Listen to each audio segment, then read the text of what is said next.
और breaking news का रुख कर लेते हैं। लगातार इस खबर पर बने हुए हैं। राष्ट्रपति ने अभिभाषण में आपातकाल का जिक्र किया और कहा इमरजेंसी संविधान पर सबसे बड़ा हमला थी। 1975 में पूरे देश में हाहाकार मचा। लेकिन इस बीच एक और बड़ी खबर, पेपर लीक पर भी बड़ा बयान दिया। अभिभाषण में राष्ट्रपति ने पेपर लीक के लिए ठोस उपाय की आवश्यकता है। संसद में पेपर लीक पर कानून बनाया। पेपर लीक की निष्पक्ष जांच होगी।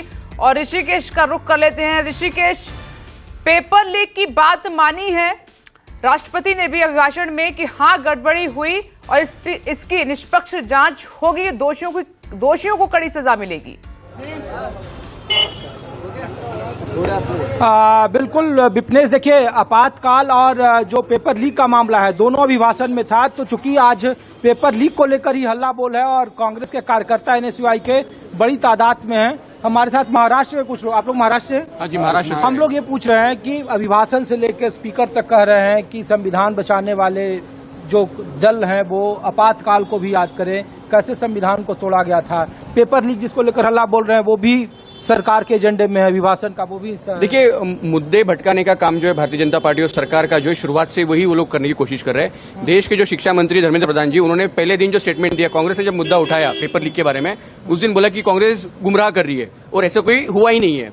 और उसके 5वें दिन बोलती है कि हाँ हम लोग मानते हैं कि पेपर लीक हुआ है, इसके ऊपर हम लोग कड़ी कार्रवाई करेंगे। अब वही बार बार जो आरोपी मिले हुए अभी तक के इतिहास में, जो पेपर लीक का जो भी आप देखोगे, पूरा क्रोनोलॉजी जो देखोगे तो बार बार वही लोग मिले हुए और उनको कोई चीज का जो उनको पूरा समर्थन सरकार के कुछ लोगों का है, उस माध्यम से चीज हो रही है। आपातकाल को लेकर क्या जवाब है? आपातकाल का मैं एक बात आपको यहाँ से बोलना चाहता हूँ कि आपातकाल की जो बात है, अभी आप इससे पहले आप देखो इलेक्शन में चल रहा था संविधान बदल देंगे, संविधान बदल देंगे।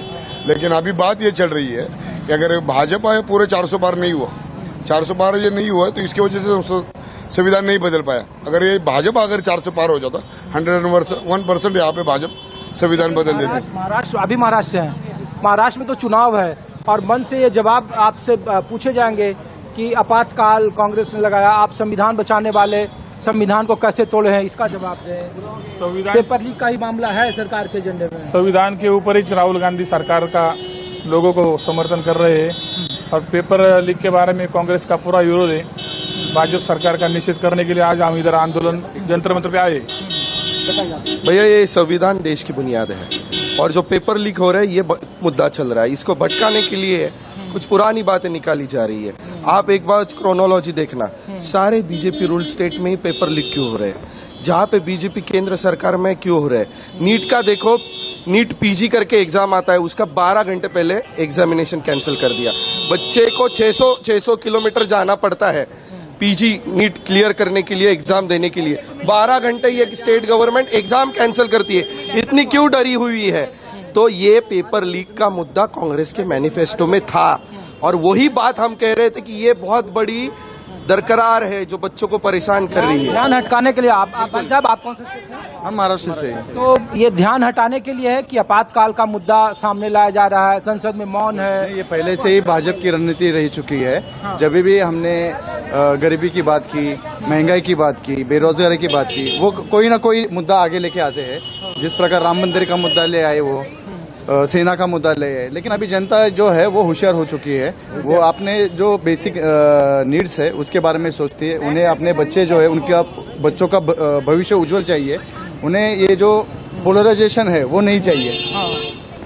आप लोग भाई साहब, आप कहाँ से सर? पुणे से हैं। तो क्या है आप लोग के पास जवाब कि कांग्रेस का आपातकाल को याद कर ले, संविधान बचाने वाले आपातकाल की बात कर रहे हैं? क्या है कि ये जो इसका अपना आपातकाल के बाद ये भी नहीं मानते हैं कि इंदिरा जी 350 सीट लेके आई थी। आपातकाल के वक्त जो है, जो चीज उस वक्त लोगों ने जो है सरकार गिराई थी, इवन इंदिरा जी को भी गिराया था, राहुल जी ने भी इसके ऊपर उनका एक्सेप्ट किया कि वो गलत था। अब वो चीज हो गई, उस चीज को 50 साल हो गए, आप उसी चीज को आज रो रहे हो, ये कर रहे हो। आप बात करिए ना, नेशनल सिक्योरिटी की बात करिए। आप क्यों नहीं, आप नेट की जो भी चीज हो रही है, आप व्यापम घोटाला देखिए। महाराष्ट्र में जो हुआ है, महाराष्ट्र में भी जो है 3 एग्जाम्स टोटल पिछले 4 महीने में हुआ है, उसके ऊपर भी कोई कार्रवाई नहीं हो रही है, उसके ऊपर कोई कड़ी सजा नहीं हो रही है। जो राजस्थान में 10 साल की सजा, जो राजस्थान गवर्नमेंट में अशोक गहलोत जी ने 10 साल की सजा की थी, अब तक सेंट्रल गवर्नमेंट को इतना समय क्यों लगा है? ऋषिकेश आते हैं